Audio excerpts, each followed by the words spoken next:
നമസ്കാരം. ഉള്ളിത്തണ്ടും മുട്ടയും വെച്ചിട്ടുള്ള നല്ല ടേസ്റ്റി ആയിട്ടുള്ളൊരു സൈഡ് ഡിഷ് നമുക്കിന്ന് തയ്യാറാക്കാം. ഈ റെസിപ്പി ഉണ്ടാക്കുമ്പോൾ എന്തൊക്കെ കാര്യങ്ങളാണ് പ്രത്യേകം ശ്രദ്ധിക്കേണ്ടത് എന്നുള്ള ടിപ്സാണ് വീഡിയോയിൽ ഞാൻ ഷെയർ ചെയ്തിരിക്കുന്നത്. അപ്പോൾ നമുക്ക് റെസിപ്പി നോക്കാം. അതിന് വേണ്ടി ആദ്യം ഞാനൊരു പാനിനെ മീഡിയമാക്കി ചൂടാക്കി എടുത്തിട്ടുണ്ട്. ഇതിലേക്ക് 3 ടീസ്പൂൺ എണ്ണ ഒഴിച്ചെടുക്കുകയാണ്.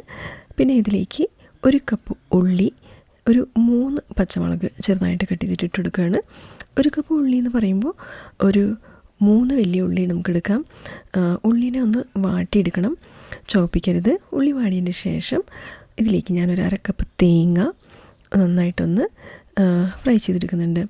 തേങ്ങയും കൂടി നമുക്കൊന്ന് ഡ്രൈ ആക്കി എടുക്കാനേ പാടുള്ളൂ. അതിനെ നമ്മൾ ചുവപ്പിക്കരുത്.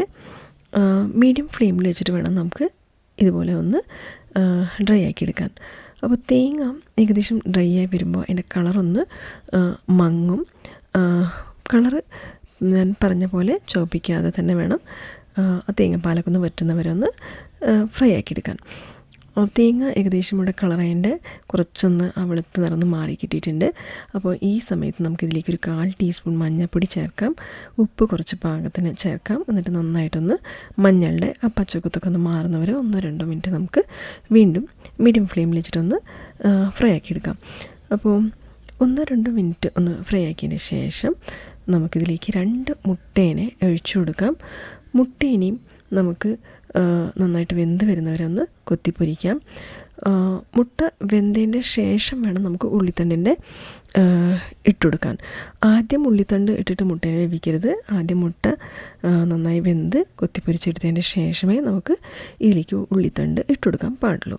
അപ്പോൾ നമ്മൾ ഈ റെസിപ്പി തുടങ്ങുന്നതിനെക്കാട്ടിലും മുന്നേ തന്നെ ഉള്ളിത്തണ്ടിനെ നന്നായി കഴുകി വൃത്തിയാക്കി കട്ട് ചെയ്ത് ഫാനിൻ്റെ താഴെ അതിനെ ഒന്ന് വെള്ളമൊക്കെ ഒന്ന് ഡ്രൈ ആവാൻ വേണ്ടിയിട്ടൊന്നൊരു ന്യൂസ് പേപ്പറിലോ അരിപ്പയിലോ ഇട്ടിട്ട് വേണം നമുക്ക് വയ്ക്കാൻ. ഇവിടെ മുട്ട വെന്ത് വരുമ്പോൾ ഉള്ളിത്തണ്ടൊക്കെ നന്നായിട്ട് ഫാനിൻ്റെ താഴെ ഡ്രൈ ആക്കി എടുത്തതിന് ശേഷം നമുക്ക് ഇതിലേക്ക് ഇട്ട് കൊടുക്കാം. എന്നിട്ട് ഫ്ലെയിം ഹൈയിൽ വെച്ചിട്ട് നമുക്ക് ഉള്ളിത്തണ്ടിനെ കൈവിടാതെ നമുക്കൊന്ന് ഇളക്കി കൊടുക്കാം. ഇത് നോൺ സ്റ്റിക്ക് പാൻ ആയ കാരണം അടി പിടിക്കാനുള്ള ചാൻസ് ഒന്നുമില്ല. ഇപ്പോൾ നിങ്ങൾ കടായിലൊക്കെ ഉണ്ടാക്കുകയാണെങ്കിൽ ഒട്ടും അടി പിടിക്കാതെ തന്നെ വേണം ഉണ്ടാക്കാൻ. അപ്പോഴാണ് ഇത് നല്ല ടേസ്റ്റി ആയിട്ട് വരുള്ളൂ. ഉള്ളിത്തണ്ട് ഡ്രൈ ആക്കാൻ പറയാൻ മെയിനായിട്ടുള്ള കാരണം അപ്പോഴാണ് നമുക്കിത് നന്നായിട്ട് ഡ്രൈ ആയിട്ട് കൊത്തിപ്പൊരിച്ചെടുക്കാൻ പറ്റുള്ളൂ. ഇല്ലെങ്കിൽ ഇത് കുഴന്നനായി പോവുള്ളൂ. അങ്ങനെ ആവാതിരിക്കാൻ വേണ്ടിയിട്ട് നമ്മൾ ഉള്ളിത്തണ്ടിനെ ഒരു ന്യൂസ് പേപ്പറിൽ ഡ്രൈ ആക്കിയിട്ട് തന്നെ വേണം ഇതുപോലെ ഉണ്ടാക്കാൻ. ഉപ്പ് നമുക്കൊന്ന് ടേസ്റ്റ് ചെയ്ത് നോക്കാം. ആവശ്യമുണ്ടെങ്കിൽ വീണ്ടും കുറച്ചിട്ട് നന്നായിട്ടൊന്ന് മിക്സ് ചെയ്തെടുക്കാം. അപ്പോൾ നമ്മുടെ ടേസ്റ്റി ആയിട്ടുള്ള ഉള്ളിത്തണ്ടും മുട്ടയും കൂടിയിട്ടുള്ളൊരു സൈഡ് ഡിഷ് ഇവിടെ റെഡി ആയിട്ടുണ്ട്. ഈ റെസിപ്പി നമ്മൾ ഉണ്ടാക്കുമ്പോൾ പ്രത്യേകം ശ്രദ്ധിക്കേണ്ട കാര്യങ്ങൾ എന്തൊക്കെയെന്ന് വെച്ചാൽ ഇതിൽ ഉള്ളി കൂടുതൽ എടുത്തിട്ട് ഉണ്ടാക്കണം. അപ്പോൾ ഞാനൊരു 3 വലിയ ഉള്ളിയാണ് എടുത്തിരിക്കുന്നത്. അപ്പോഴാണ് നല്ല ടേസ്റ്റി ആയിട്ടുണ്ടാവുള്ളൂ. പിന്നെ ഇത് നമ്മൾ ഉണ്ടാക്കാൻ തുടങ്ങുന്നതിനേക്കാട്ടിലും മുന്നേ തന്നെ ഉള്ളിത്തണ്ടിനെ നന്നായി കഴുകി വൃത്തിയാക്കി കട്ട് ചെയ്ത് ഫാനിൻ്റെ താഴെ ഒരു ന്യൂസ് പേപ്പറിലോ അല്ലെങ്കിൽ ഒരു അരിപ്പയിലോ അതിനെ ഡ്രൈ ആക്കി എടുക്കുക തന്നെ വേണം. പിന്നെ നമ്മൾ ഉള്ളീനെ നമ്മൾ ഇതിൽ ഇട്ടിട്ട് നമ്മൾ ഒന്ന് വാട്ടിയാൽ മതി, അതിനെ ചോപ്പിക്കരുത്. അതേപോലെ തന്നെ നമ്മൾ തേങ്ങ ഇട്ടിട്ടും കൂടിയും അതിൻ്റെ ഒരു പാലിനെ വറ്റിച്ചെടുക്കാനേ പാടുള്ളൂ.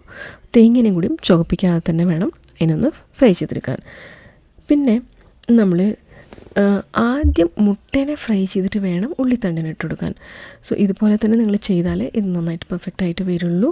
അതുകൊണ്ട് ആദ്യം മുട്ടേനെ നന്നായി ഫ്രൈ ചെയ്ത് കൊത്തിപ്പൊരിച്ചതിന് ശേഷം നമുക്ക് ഉള്ളിത്തണ്ടിനെ ഇട്ടിട്ട് വേണം അതിനെ ഹൈ ഫ്ലെയിമിൽ വെച്ചിട്ട് ഫ്രൈ ചെയ്യാൻ.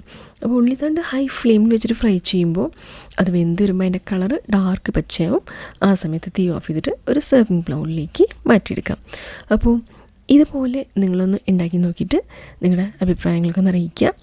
റെസിപ്പി ഇഷ്ടപ്പെടുമെങ്കിൽ ലൈക്ക് ചെയ്യുക, ഷെയർ ചെയ്യുക, സബ്സ്ക്രൈബ് ചെയ്യുക.